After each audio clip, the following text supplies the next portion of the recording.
அனைவருக்கும் வணக்கம். இந்த பதிவில் நம்ம எதை பற்றி பார்க்க போகிறோன்னு தெரிஞ்சுக்கிறதுக்கு முன்னாடி மறக்காமல் நம்ம சேனலை சப்ஸ்கிரைப் பண்ணிக்கோங்க.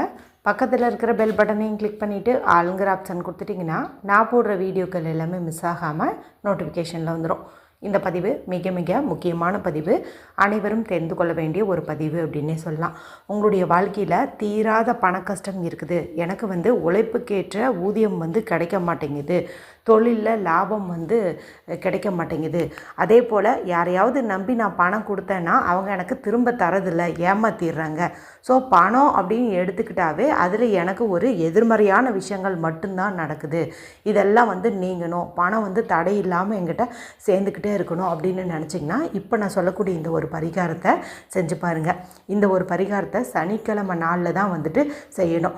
ஏன்னா இப்போது பணம் தொடர்பான பிரச்சனைகளுக்கு நம்மளுடைய ஜாதகத்தில் கிரக நிலைகள் சரியில்லை அப்படின்னாலும் கூட இந்த மாதிரிலாம் ஏற்படும்.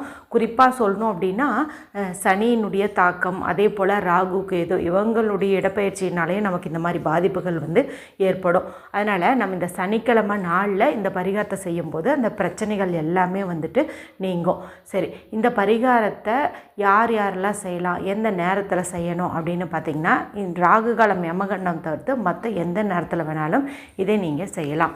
ராகு காலம் அப்படிங்கிறது சனிக்கிழமை நாளில் பார்த்திங்கன்னா காலையில் 9 மணிலேருந்து 10:30, யமகண்டம்ங்கிறது மதியம் 1:30லேருந்து 3, இந்த 2 நேரத்தை ஸ்கிப் பண்ணிட்டு மற்ற நேரத்தில் இதை நீங்கள் செய்யலாம். இது ஆண்கள் பெண்கள் யார் வேண்டுமானாலும் செய்யலாம், எந்த தவறும் கிடையாது. இதை நீங்கள் 2 மாதத்துக்கு ஒரு தடவை செஞ்சீங்க அப்படின்னா கூட போதுமானதாக இருக்கும். ஒரு முக்கியமான விஷயம் என்ன அப்படின்னு பார்த்திங்கன்னா, பௌர்ணமிக்கு முன்னாடியே இதை செஞ்சிடணும். இப்போ அதாவது இப்போ ஒரு மாதம் அப்படின்னு எடுத்துக்கிட்டிங்கன்னா, இப்போ இதில் அமாவாசை வருதுன்னு வச்சுக்கோங்களேன், அமாவாசைக்கு அடுத்து வரக்கூடிய சனிக்கிழமையில் நம்ம இதை செய்யணும். இப்போ ஒரு 2 சனிக்கிழமை வரும், ஏன்னா 15 நாள்லேயே பௌர்ணமி திதி வந்துடும், சரிங்களா? அதனால் பௌர்ணமி வரத்துக்கு முன்னாடி இருக்கிற சனிக்கிழமை அப்படிங்கிற மாதிரி நீங்கள் கணக்கு வச்சுக்கோங்க. 2 சனிக்கிழமை கண்டிப்பாக நடுவில் நமக்கு வரும், அதில் ஏதாவது ஒரு சனிக்கிழமை செய்யணும். இப்போ இந்த மாதத்தில் நம்ம எடுத்துக்கிட்டோம் அப்படின்னா கூட பார்த்திங்கன்னா, நமக்கு ஆல்ரெடி ஒரு அமாவாசைக்கு அப்புறம் ஒரு சனிக்கிழமை போன வாரம் போயிடுச்சு. இப்போ நமக்கு இன்றைக்கி ஒரு சனிக்கிழமை இருக்குது. இப்போ அடுத்த வாரம் சனிக்கிழமைங்கும் போது நமக்கு பௌர்ணமிக்கு அப்புறம் வர சனி அப்படிங்கிற மாதிரி வரும். நாம் பணம் தொடர்பான பிரச்சனைகள் நீங்கணும்னு செய்கிறோம். ஸோ இதை தேய்பிரையில் செய்கிறது அப்படிங்கிறது தான் நல்லது. இப்போ இன்றைக்கி நமக்கு இது ஏற்புடைய நாளாக இருக்குது. இன்றைக்கி உங்களால் செய்ய முடியல அப்படிங்கும்போது மறுபடியும் அடுத்த மாதம் அமாவாசை வரும் இல்லையா, அமாவாசைக்கு அப்புறமா ஒரு சனிக்கிழமை வரும் இல்லையா, அந்த சனி அல்லது அதுக்கு அடுத்த சனி, அந்த மாதிரி பௌர்ணமிக்கு முன்னாடி வரக்கூடிய சனிக்கிழமையில் நீங்கள் செஞ்சு பலனடையுங்க. சரி, இது எப்படி செய்யணும், இதுக்கு தேவையான பொருள் என்ன அப்படின்னு பார்த்துடலாம். இதுக்கு சின்னதாக ஒரு பாட்டில் மாதிரி எடுத்துக்கோங்க. ஒரு மூடி போட்ட மாதிரி எடுத்துக்கிட்டிங்கன்னா கூட ஓகே தான். கண்ணாடியோ பிளாஸ்டிக்கோ ஏதாவது ஒன்று எடுத்துக்கோங்க. இப்போ இதில் சிறிது கருப்பு எள்ளு நம்ம போடணும். ஏன்னா இந்த எள் அப்படிங்கிறது பார்த்திங்கன்னா சனீஸ்வரருடைய காரகத்துவம் பொருந்தியது.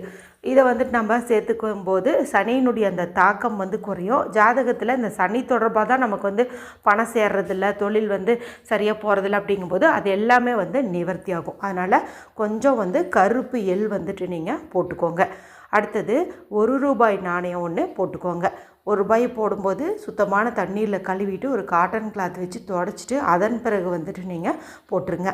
அடுத்தது எண்ணி 3 கிராம்பு நல்ல மொட்டோடு இருக்கிற மாதிரி முழு கிராம்பாக எடுத்துக்கணும். நான் உங்களுக்கு ஏற்கனவே நிறைய பதிவுகளில் சொல்லியிருக்கிறேன், பண வரவில் இருக்கக்கூடிய தடைகளை நீக்கணும்னா நம்ம கிராம்பை பயன்படுத்தினோம்னாவே சூப்பராக ரிசல்ட் கிடைக்கும் அப்படின்ட்டு. அதுவும் சனிக்கிழமை நாளில் கிராம்பு பரிகாரம் கைமேல் பலன் கொடுக்கும். அதனால் எண்ணெய் 3 கிராம்பு மொட்டோடு இருக்கிற மாதிரி பார்த்து எடுத்துக்கோங்க. இப்போது இதை 3ஐயும் ஒன்று சேர்த்தாச்சு. இதை பணம் வைக்கக்கூடிய இடத்துல நம்ம வைக்கலாம். அதாவது இப்போ ஒரு சிலர் பார்த்திங்கன்னா கிச்சனில் ஏதாவது ஒரு சம்படம் மாதிரி இருந்துச்சுன்னா அங்கே பணம் சேர்த்து வைப்பாங்க. ஒரு சிலர் பீரோலையே சேர்த்து வைப்பாங்க. சில பேர் தனியாக ஒரு பர்ஸ் மாதிரி வச்சுருப்பாங்க, அதுக்குள்ளே தான் சேர்த்து வைப்பாங்க. இது மாதிரி நீங்கள் எங்கே பணம் சேர்த்து வைப்பீங்களோ அங்கே இதை வச்சுருங்க. இப்போ பீரோங்கும்போது நம்ம எடுத்து வச்ச ஒரு பாட்டிலோ டப்பாவோ அதில் ஈஸியாக வச்சிட முடியும். இப்போ சம்படத்தில் போட்டு வைக்கிறோம், பர்ஸில் போட்டு வைக்கிறோம், ஹேண்ட்பேக்கில் தான் சேர்த்து வைக்கிறோம் அப்படிங்கும்போது நம்ம இது என்ன பண்ணணும்னா, சின்னதாக நமக்கு குங்கும டப்பாலாம் இருக்கும் இல்லையா, அந்த மாதிரி இருந்துச்சு அப்படின்னா அதுக்குள்ளே போட்டு வச்சுருங்க. இல்லை அது மாதிரியெல்லாம் எதுவும் இல்லை அப்படின்னு நினைக்கிறவங்க எந்த கோடும் இல்லாத பியூரான அன்ரூல்டு ஒயிட் ஷீட்டு, அதில் எதுவும் எழுதியிருக்கக்கூடாது, கோடும் இருக்கக்கூடாது, சரிங்களா? நல்லா தூய்மையாக இருக்கணும்.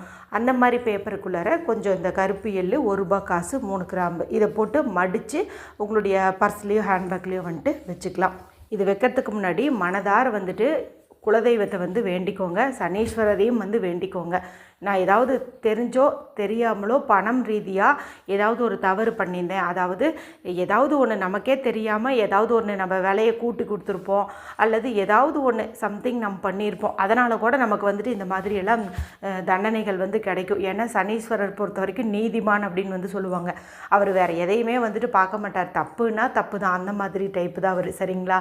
அதனால் அப்படி இருக்கும்போது நம்ம ஒரு முறை வந்துட்டு இது மாதிரி மன்னிப்பு கேட்குறது அப்படிங்கிறது ரொம்ப நல்லது. அதனால் தெரிஞ்சோ தெரியாமலோ பணம் ரீதியாக நான் யாருக்காவது ஏதாவது துரோகம் பண்ணியிருந்தேன், தப்பு பண்ணியிருந்தேன் அப்படிங்கும்போது அதை வந்து மன்னிச்சிடுங்கன்னு ஒரு வார்த்தை சொல்லிவிட்டு அதன் பிறகு நம்ம இதை கொண்டு போயிட்டு பீரோலையோ பர்ஸ்லேயோ வச்சுக்கிறது அப்படிங்கிறது நல்லது. இப்போ இதில் வச்சுருக்கிற எந்த பொருளுமே பார்த்திங்கன்னா கெட்டு போகிறதுக்கு வாய்ப்பே வந்து கிடையாது, சரிங்களா?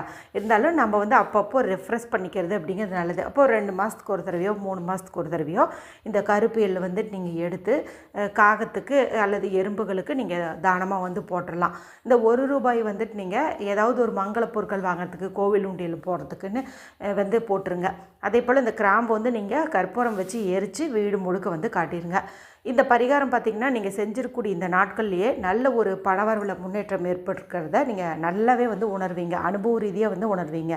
இது உங்களுக்கு நல்ல பலன் கொடுக்குது அப்படின்னு தெரிஞ்சதுக்கப்புறம் திரும்பவும் வந்துட்டு நீங்கள் இதை அமாவாசைக்கு அப்புறம் வரக்கூடிய சனிக்கிழமை நாளில் தொடர்ந்து வந்து செஞ்சுட்டு வரலாம். இப்படி தொடர்ந்து செய்யும்போது பணம் தொடர்பான எல்லா பிரச்சனைகளுமே வந்துட்டு நமக்கு நீங்கும்.